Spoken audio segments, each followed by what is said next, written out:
The world ended. Didn't you get the memo? What do you suggest? You're listening to Dead Air on 89.5 The Wave, KCFB Ferguson. Think about something else. Puppies and kittens. Dead puppies and kittens. That is right. You are listening to the one, the only Dead Air here on 89.5 The Wave. I am your host, your friendly neighborhood DJ, JazzHandss, here to talk about last Sunday's epic, very epic mid-season finale of The Walking Dead, titled Hearts Still Beating.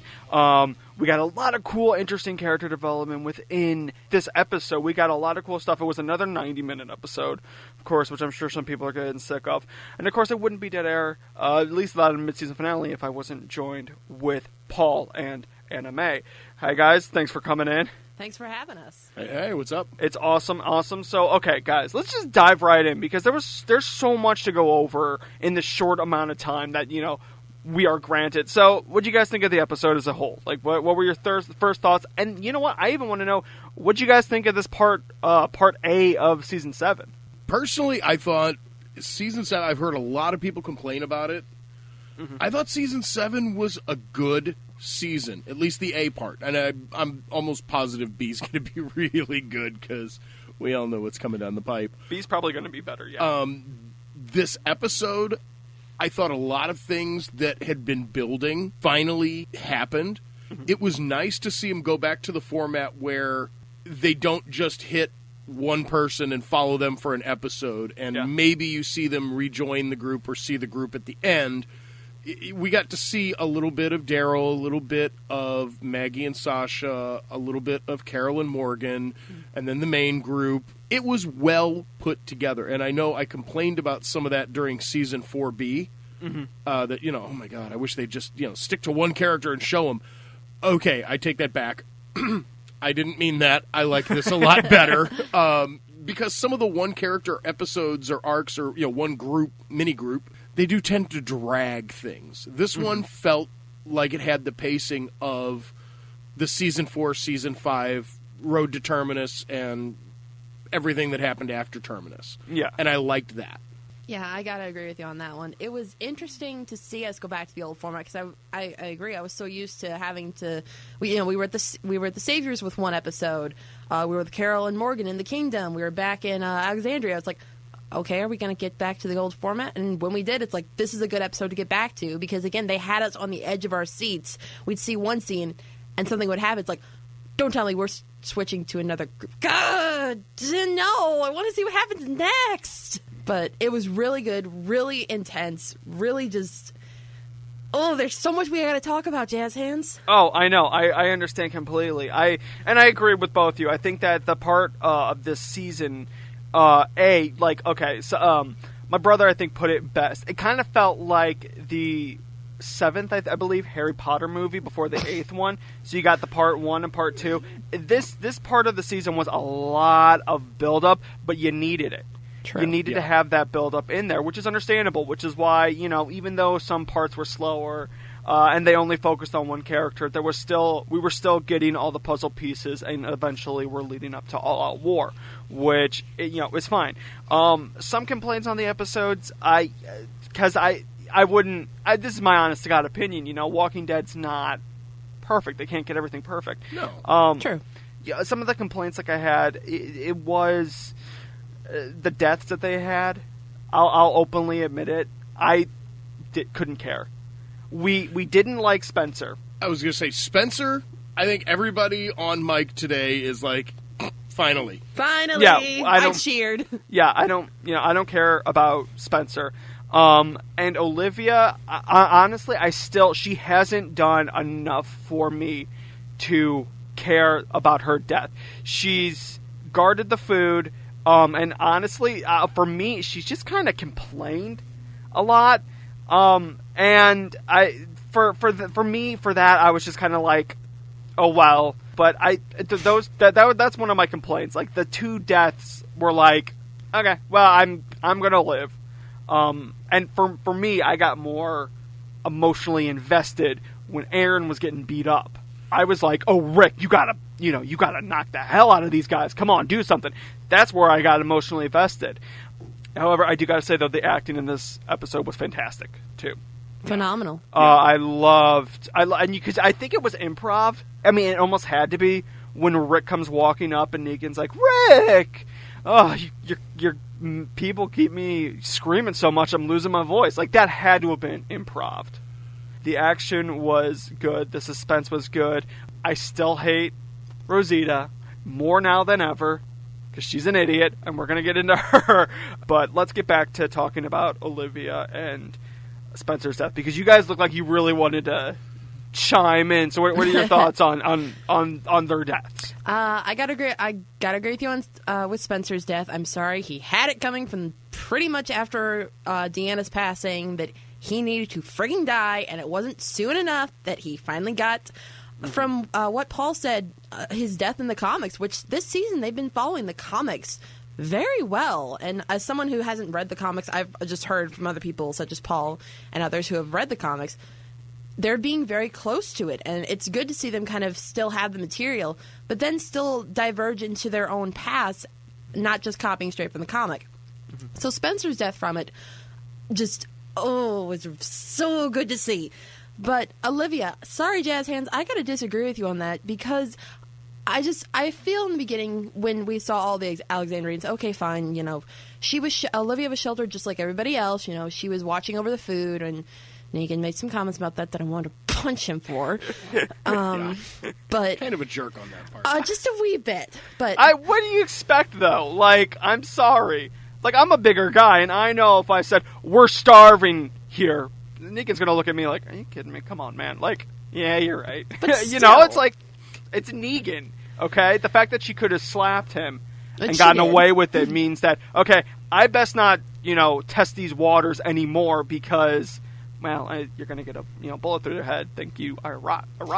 With Olivia, it's like she was becoming, to me, a strong character, even if she was just a side character. She wasn't part of the main group, but she was one of the strong Alexandrians I like to see. And it's like, oh, we get to see you again. She's the comforting mother. She's the one who's there to protect Judith because she promised Rick, I'm going to protect her. And in the end, she did. I see Olivia and her character development, especially in this A season, as being akin to Beth's right before she died, Denise's right before she died, where they're starting to develop into a character that and they're starting to find their strength, and they're starting to just almost get to where it's like, this character could be a regular, and then bop, gone.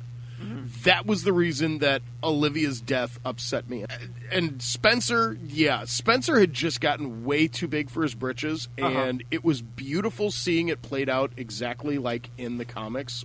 Not exactly, but close enough. The death was exact. I gotta talk a little bit about Eugene, because my God, because we need to just talk a little bit about him, because his whole character development from the start of the series to, fessing up, saying, no, it was me, poor was haircut. Beautiful. Yeah, poor haircut. Oh my God, did you guys die when the woman's like, do you like watching? He's like, yeah. Yeah. I mean. You like watching haircut? Yeah. No. Eugene. Oh. I love Eugene. He's like my spirit animal besides Tara. He's such a fun character, and we've seen him grow. And this is because I know you mentioned earlier about how you have Olivia, you had Beth, kind of slowly becoming strong characters, but in a forceful way. And I hate when Walking Dead does that. I hated the Beth arc. I hated, I hated, what was her name? Who got Abraham's death in the comics? Oh, Denise. I hated her because they're these characters that I liked Denise. Same. That I liked her up until she almost got herself killed for the soda. I understand why she was doing it, but it's what I've said. I don't like when characters, force themselves to be something that they're not. Whereas with Eugene, we've seen this gradual growth in time. They tried to go, hey, I haven't stepped foot outside Alexandria, but look, I'm Daryl Dixon. And that it doesn't work like that. And that's where I think Eugene's character development overall has worked way better than any of the others. I'll agree that they went too fast with maybe not even Beth, because she'd spent all that time running around with Daryl. True. Yeah. Eugene, I agree with you. He's had a much longer arc, and it's been more satisfying to watch him go from total coward who finds Abraham. I'm not a scientist. Yeah, exactly. No. Total coward who finds Abraham about to kill himself and says, I'm a scientist and I need to get to Washington, D.C. Yeah. Through, I'm not a scientist. And who ends up spending, 4 episodes in a coma. Mm-hmm. Yeah. And then, to the one who saves Tara in the warehouse, to the one who comes up with the idea of running the van with the speakers blaring into the horde of zombies to get Glenn out. Yeah. And all these little incremental steps. It's been more satisfying watching that. Yeah. I can agree. I just want to talk about that final scene and what I have hopes for going into this next season, because the one thing that I absolutely loved about the last scene, because I know I mentioned the stuff that I didn't like in the episode, but the stuff I loved. Like, I loved seeing the stuff that happened at the end. We get to see, Sheriff Rick's back. Oh, yeah. He got his gun back. And one of the things that I'm really hoping, because for a while, I've had this complaint. I know my brother and I have talked about it extensively, and I know some other people have had the problem with this, is Daryl. For a while, all his character development has been moping. He's been moping, he's been quiet, he hasn't done anything. And at the end, when we see him almost break down and cry and hug Rick, I'm really hoping that his time in the sanctuary will have kind of broken him out of that, and we're going to get maybe the more, rednecky, yelly Daryl. That stuff's going to affect him, but it's not going to affect him as bad. Well, but you've got to think, he lost Beth. Yeah. And then found her, and then she was dead. Yep. Now, mind you, it was Beth kind of being a so dipstick and doing something dumb. Yeah. But then, he found Carol. It's been a lot of really, oh, this is good. Oh, this is not good. Mm-hmm. And then, so he's constantly been on a roller coaster. Not even on a roller coaster. He's been on a downhill slide. I mean, let's face it.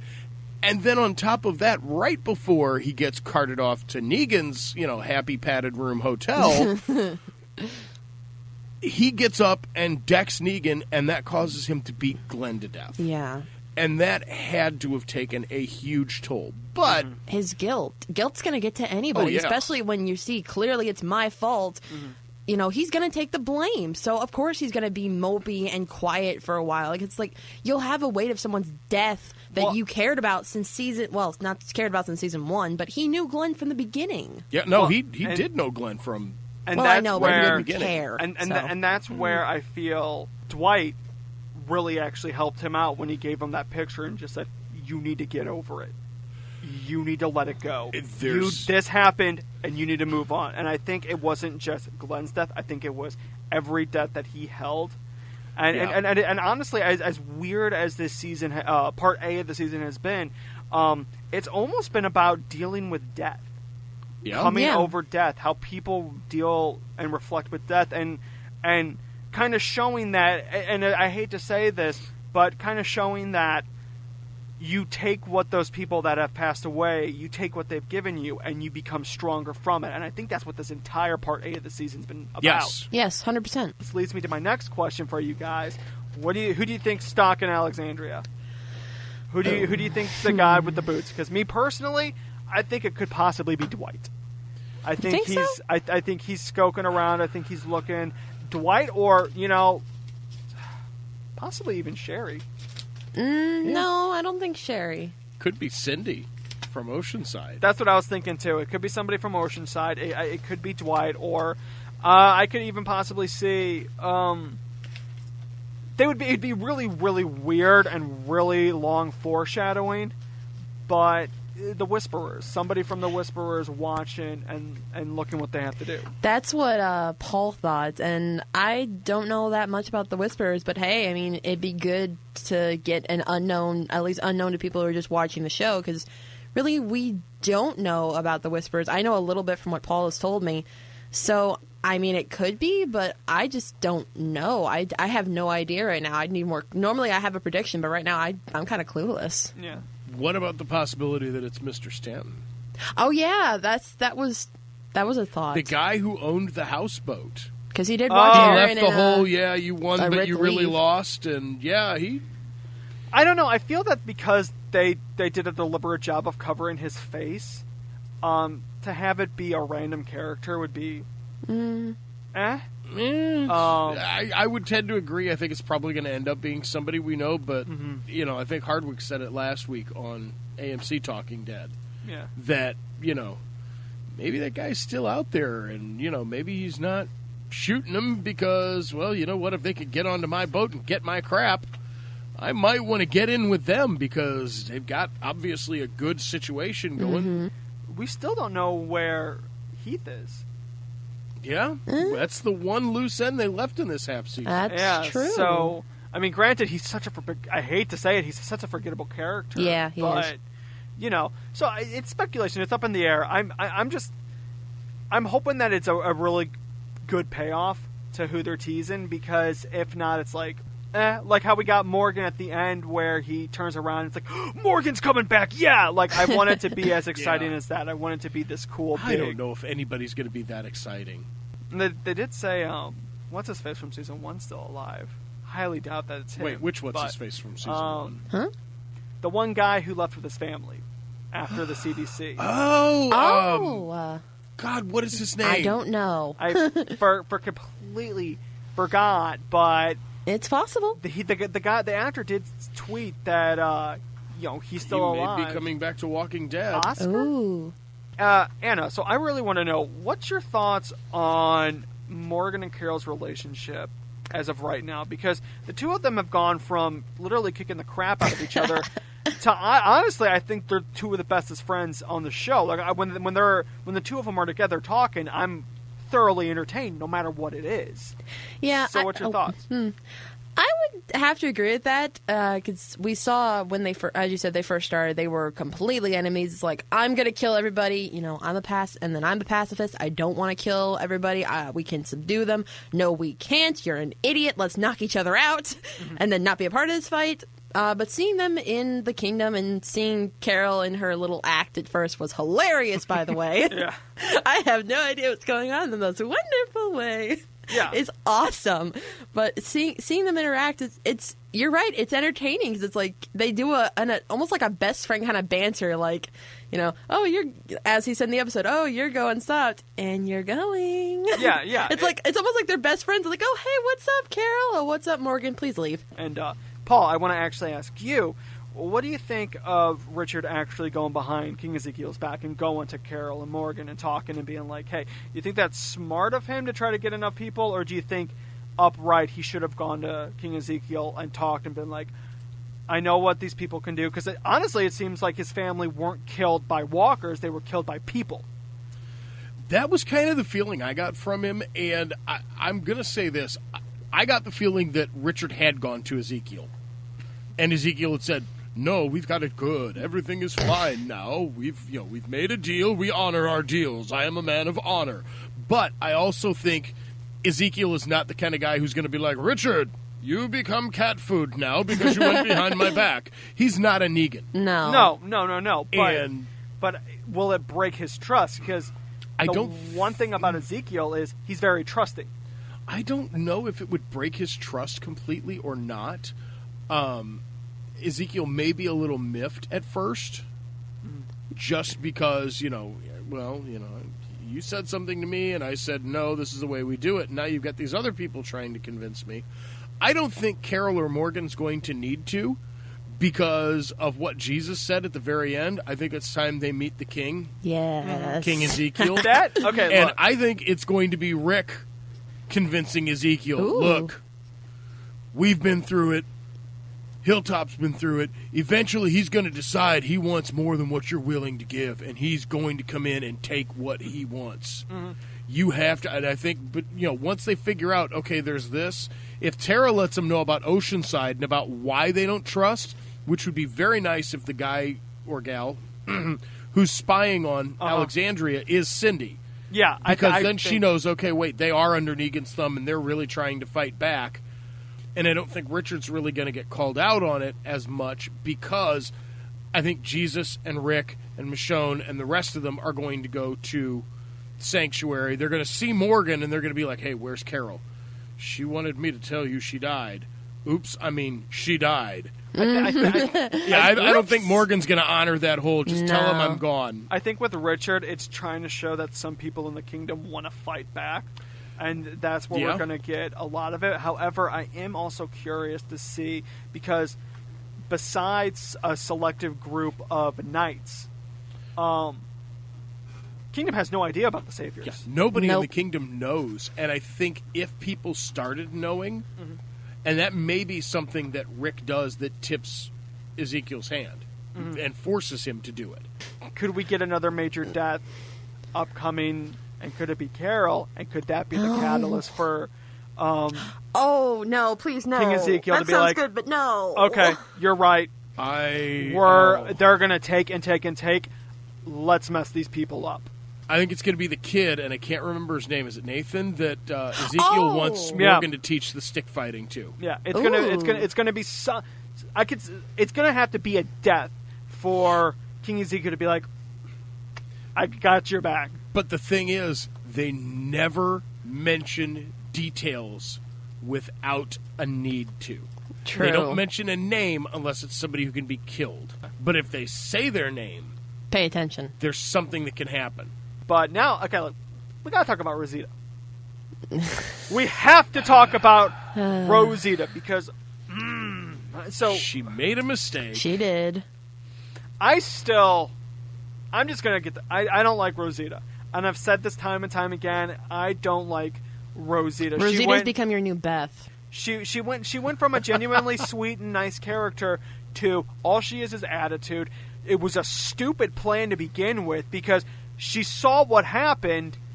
She was there. She watched Abraham die. She watched Glenn die. Why would she think that she would be punished? But do you guys think that Rosita feels out of place? Because when the fight with her and Gabriel, not the fight, but the talk between her and Gabriel, do you think, because she said, we got all these strong people, do you think that she possibly feels out of place? Yes, I do. In a heartbeat. The person that she was with, that gave her the strength, to actually keep going was Abraham, and she saw him get batted to death. And then Glenn, she was semi-close to Glenn, not like Tara was, but she was, that Glenn was part of her new family. And then when she saw Spencer, who was her, I can't say those buddy. words. Yeah, she had a thing. Yeah, her buddy. She did accept his dinner offer. Yeah, her buddy. She did. But once he was gone, I think that was just her final nail in the coffin. Like, okay, I'm trying to hold this in. I'm trying, to be strong, but at least not to go on a psycho spree. And then once her buddy went bye-bye, it was like, okay, that's it. I'm going to do it now. It's like, wow. It's really scary when Gabriel becomes the voice of reason. That is true. That is I very liked true. it. I've always been I'm not against it. Neither am I. But it's surprising, when you think but about, it's good. What Gabriel meant and what Gabriel was and how he's kind of come into his own, I like that development. Yeah. True. Very true. But, when he's talking to Rosita, it's like, well, there will be times you've got one bullet. Do you really think you can do anything with one bullet, even if you did take him out?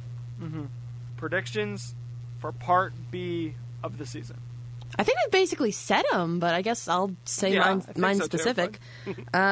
We are going to jump, not jump right back in, but we're going to maybe get maybe a month's time at most, if little, a week. We're going to get Jesus, going to make a quick run to, to Hilltop and go. Oh, sorry, not Hilltop. Making a run to the kingdom and then get the groups meeting. We're going to get all geared up, not for next episode, but for the Part B. We're going to get geared up. We're probably going to see Morgan come back. I don't know about Carol. Who knows? Maybe she will be hanging out with Ezekiel. I don't know, but I hope not. And I just think we're going to be able to get the group to come back, and it'll be so cute because they'll all be, the ones who are alive will be reunited. Paul? Yeah, I really think that's going to be the key is they have to be able to meet but not let Negan know Yeah. that they're meeting. So it's going to have to be, okay, well, we know he hits Hilltop on these days, usually around this time of the week or the month or whatever. He hits Alexandria here, and he hits Kingdom here. So we're going to have some people out for a hunt, and I don't think it's going to necessarily be Rick, but it may be someone like Daryl and Aaron. It may be, Jesus, they're used to not being there. Yeah. Jesus is always out making his runs. Well, and you don't they all think- need to get the hell out of Hilltop. They need to figure out a place to put Daryl. I'm wondering if they're going to have Daryl. Thinking about it, I was thinking, would they put Daryl back in the jail cell? Because why would Negan look there? Well, I think no matter what, it's going to be if the Hilltop, or if once when they find out Daryl's missing, they're going to go back to Alexandria and tear that place To up. shreds. They're going to look everywhere, so it's not safe for Daryl there. Hilltop might be a little bit safe, but you got to think though too. Maggie, Sasha, and Enid aren't even safe there themselves. No. Yeah.